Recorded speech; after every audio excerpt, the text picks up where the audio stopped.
Hello students, I am your teacher of Physics, Chemistry, Maths for class 9th and 10th। मैं अपने rich experience से nearly 400 videos दे चुका हूं 9th और 10th की फिजिक्स, केमिस्ट्री और मैथ्स की, और अभी इसके अंदर नियरली सिलेबस 50% कवर्ड है, अभी और सिलेबस भी कवर्ड होगा। और due to my rich experience again मैं कहूंगा कि मैं हर टॉपिक को कॉन्सेप्चुअली सभी स्टूडेंट्स को समझाने की कोशिश करता हूं सो दैट उन्हें और कहीं असिस्टेंस की नीड ना रहे। तो आप मेरे चैनल को जरूर सब्सक्राइब कर लें, and once you associate with my channel तो आई एश्योर यू कि आपको और कहीं जाने की नीड नहीं पड़ेगी। रीजन बीइंग, मेरी सारी वीडियोस कंटेंट बेस्ड हैं, नॉलेज बेस्ड हैं, और इवन शॉर्ट्स भी है। हर शॉर्ट मीनिंगफुल है और 1 और 2 मार्क क्वेश्चन को कंटेन करता है जो आपके स्कूल से एग्जाम्स में, हाफ ईयरली में, प्री बोर्ड में पूछे जाएंगे। तो आप कॉन्सेंट्रेट करें और हर टॉपिक को बड़े ध्यान से सुने। रादर जब भी आप मेरी वीडियोस को देखें, रादर कोई भी एकेडमिक वीडियोस देखें, तो एक नोटबुक और एक पेन भी लेकर बैठें सो दैट नोट्स भी प्रिपेयर हो जाएं और आपका इन फ्यूचर एक स्ट्रॉन्ग फाउंडेशन तैयार हो जाए। तो देखिए, केमिस्ट्री का 9th का सेकंड चैप्टर है, is matter around us pure. तो थोड़ा सा आपको बैकग्राउंड बता के चलता हूं कि अगर ये पूछें 1 मार्क में व्हाट इज मैटर, ये आपने फर्स्ट चैप्टर में पढ़ा कि anything which occupy space and has mass is called matter. ये आपने फर्स्ट चैप्टर में पढ़ लिया। देन मैटर के बाद टर्म आती है substance. What is a substance? तो we can say a substance is a kind of matter, a kind of matter जो दूसरे तरह के मैटर में कन्वर्ट नहीं हो सकता by any physical process, that is called substance. अब उसके बाद ये चैप्टर पे आते हैं, तो इस चैप्टर का नाम है is matter around us pure, यानी we are talking of now pure substances. अब बहुत बच्चों को कंफ्यूजन है कि प्योर सब्सटेंस है क्या। तो प्योर सब्सटेंस में अगर मान लो मैं कहूं प्योर देसी घी, मैं कहूं प्योर मिल्क, मैं कहूं प्योर हनी, तो ये प्योर सब्सटेंस नहीं है। केमिस्ट्री की लैंग्वेज में प्योर सब्सटेंस वो है जिसकी इनवेरिएंट कंपोजिशन है, यानी सारे particles with respect to mass, chemical property एक जैसे हैं, और इसमें सिर्फ 2 ही चीजें आती हैं, सारे एलिमेंट्स और सारे कंपाउंड्स। और पहचान बता दूं, एलिमेंट्स का सिंबल होता है और कंपाउंड्स का फार्मूला होता है, ये थ्रू आउट केमिस्ट्री याद रखना। तो एलिमेंट्स का सिंबल और कंपाउंड्स का फार्मूला। तो किसी का भी पूछे आपसे कि प्योर सब्सटेंस है या नहीं, मान लो पूछ लिया ब्रिक, लेटर से ब्रिक, तो आपको सिर्फ यही सोचना है क्या ब्रिक का कोई फार्मूला है, क्या ब्रिक का कोई सिंबल है। अगर नहीं है तो इट इज नॉट। मान लो पूछ ले गोल्ड, तो yes, gold is a pure substance because gold is an element, gold has symbol AU। तो वो अभी जब नेक्स्ट चैप्टर कवर करेंगे तो आपको सारे एलिमेंट्स के सिंबल्स और फार्मूले बनते कैसे इतने इजी वे में समझा दूंगा कि आपको 10th में कभी केमिस्ट्री में प्रॉब्लम आ ही नहीं सकती। फॉर द टाइम बीइंग इस वीडियो में मैंने कवर किया है सोल्यूशन की 3 टाइप। देखिए, सोल्यूशन की टाइप, पहली बात तो सॉल्यूशंस में कई स्टूडेंट्स इस इंप्रेशन में है कि अगर मान लो पानी में नमक को डिसॉल्व किया तो हम कहेंगे सोल्यूशन बन गया, यानी solid in liquid is called solution. तो इस गलतफहमी में ना रहें, आप केमिस्ट्री पढ़ रहे हो तो सोल्यूशन तो लिक्विड का लिक्विड में भी हो सकता है, जैसे अल्कोहल और वाटर मिक्स कर दो तो दैट इज आल्सो सोल्यूशन। जैसे carbon dioxide under pressure water में डिसॉल्व कर दो तो गैस इन लिक्विड, तो ये भी सोल्यूशन। जो एडिटेड ड्रिंक्स होते हैं वो सारे ऐसे ही है। और इवन सॉलिड को भी सॉलिड में डिसॉल्व कर सकते हो, डिसॉल्व आई मीन टू से एलॉय बना सकते हो। तो जैसे स्टील है, स्टेनलेस स्टील है, इनका कोई सिंबल नहीं होता, ध्यान रखना। Steel, stainless steel, brass, bronze, ये सारे एलॉयज हैं। तो एलॉयज क्या हैं? ये we say they are homogeneous mixture of 2 or more metal with a metal or a non metal. तो ये सारे 10th के वीडियोस में कवर्ड होंगे सारे, बट अभी आपको इस वीडियो में मैं ट्राई करता हूं कि आपको इनको हर पॉइंट को कॉन्सेप्चुअली समझा के चलूं और आपके माइंड में पिक्चर तैयार रहे कि कैसा भी क्वेश्चन आए, क्योंकि डायरेक्ट क्वेश्चन जरूरी नहीं हर बार वैसा ही पूछा जाएगा। तो आपको कॉन्सेप्ट वाइज क्लियर कर दूं। देखिए, 3 कैटेगरी हैं, ट्रू सॉल्यूशन, कोलाइडल सॉल्यूशन, इसे कोलाइड भी बोलते हैं, एंड सस्पेंशन। करेक्ट। पहली बात तो मैं आपको ये बता दूं, इसको समझने के लिए ना आप तीनों का एक एक एग्जांपल माइंड में सेट कर ले, तो उससे गलती हो ही नहीं सकती। जब भी आप ट्रू सॉल्यूशन सोचें तो आप ये सोचें सॉल्ट या सॉल्टी वाटर।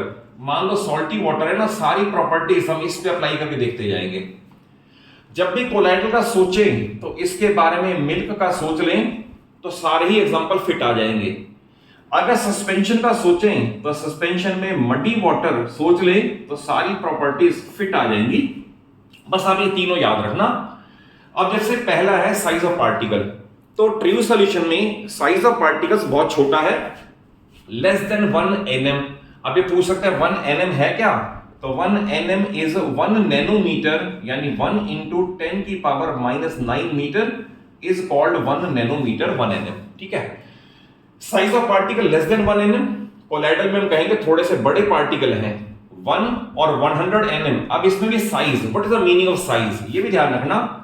तो size means diameter of particle, size means diameter of particle, और ये 1 और 100 nm के बीच में है।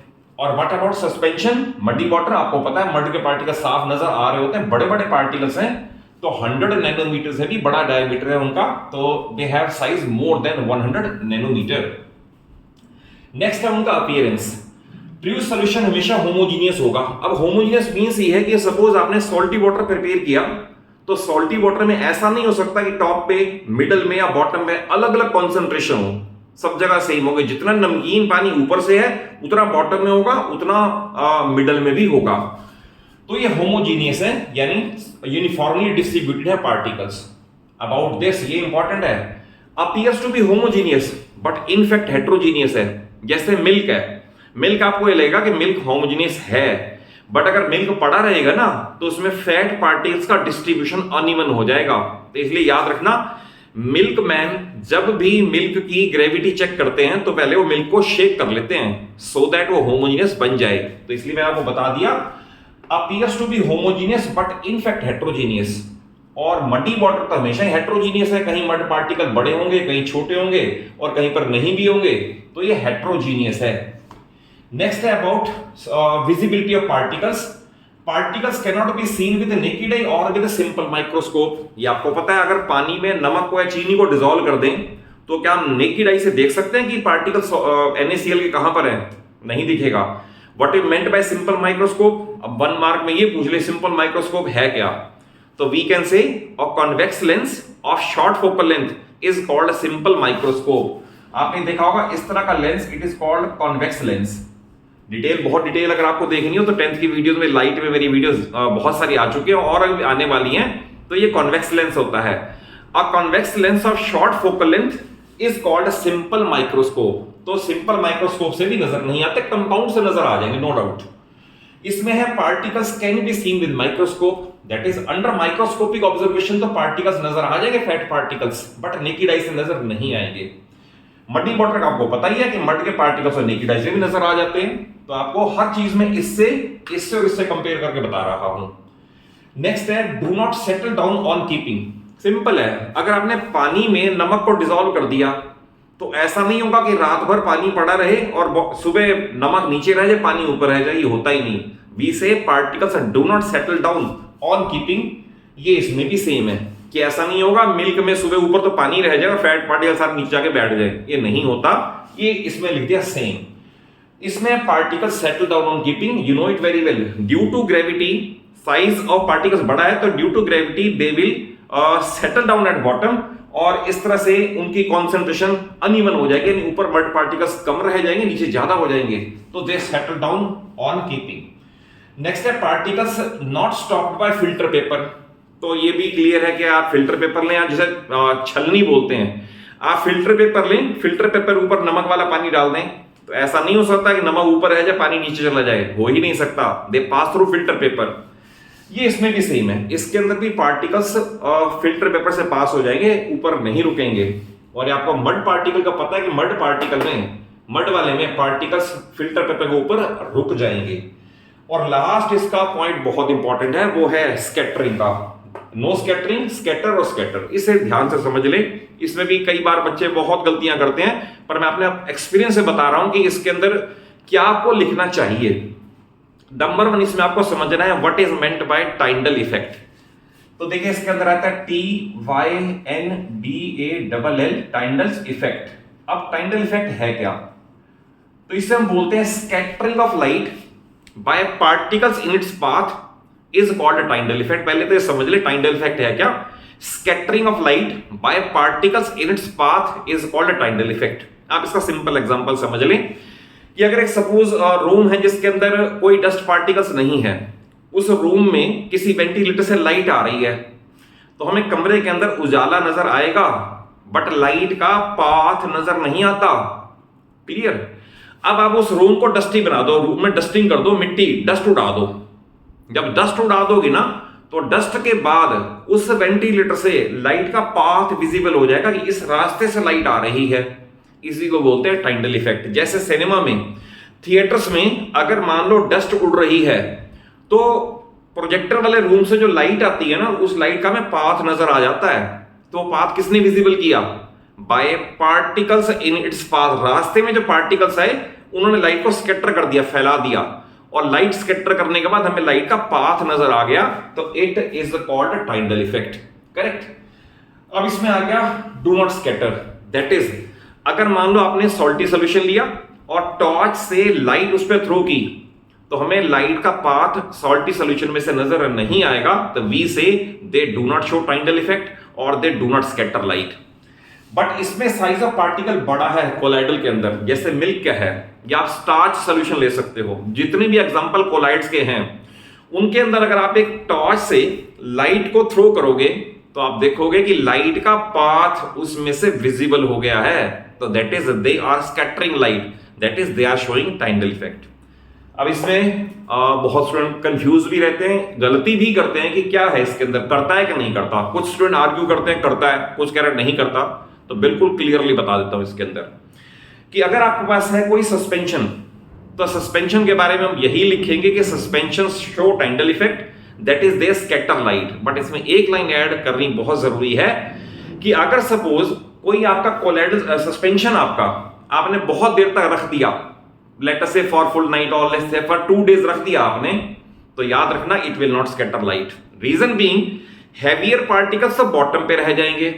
अब पार्टिकल्स इन इट्स पाथ हो गए कम, यानी कि ना के बराबर हो सकता है ना ही रहे, तो उस केस में स्कैटर नहीं करेंगे। तो याद रखना we say they scatter light if it is freshly prepared और if it is kept for few days, then it will not scatter light. Reason being heavier particles bottom पे सेटल हो जाएंगे। तो I think you must have learned a lot from this video. और आप मेरी previous videos भी देखोगे तो बड़े कम टाइम में ज्यादा से ज्यादा कंटेंट देने की मैंने बड़ी ईमानदारी से कोशिश की है। और अगर कॉन्सेप्ट वाइज समझ आया हो, वीडियो अच्छी लगे, तो जरूर एक अच्छा सा लाइक दिया करो इसको, अपने सभी फ्रेंड्स को, सभी क्लासमेट्स को शेयर कर लो। और कुछ कहना चाहते हो तो कमेंट बॉक्स में जाके जरूर कह दो कि ये टॉपिक मुझे पहले क्लियर कर दो। अदरवाइज मैं आपके सिलेबस की नीड के हिसाब से ही चल रहा हूं और सारा सिलेबस आपको मैंने कवर करके देना है, दैट्स फॉर श्योर। और चैनल सलूजा क्लासेस को जरूर सब्सक्राइब कर लो सो दैट आपको कहीं और जाने की नीड ना पड़े और आपको सारी 9th और 10th फिजिक्स, केमिस्ट्री और मैथ्स, ये मेरी जिम्मेदारी है, आपको मैं करवाऊं। Thank you for watching the video.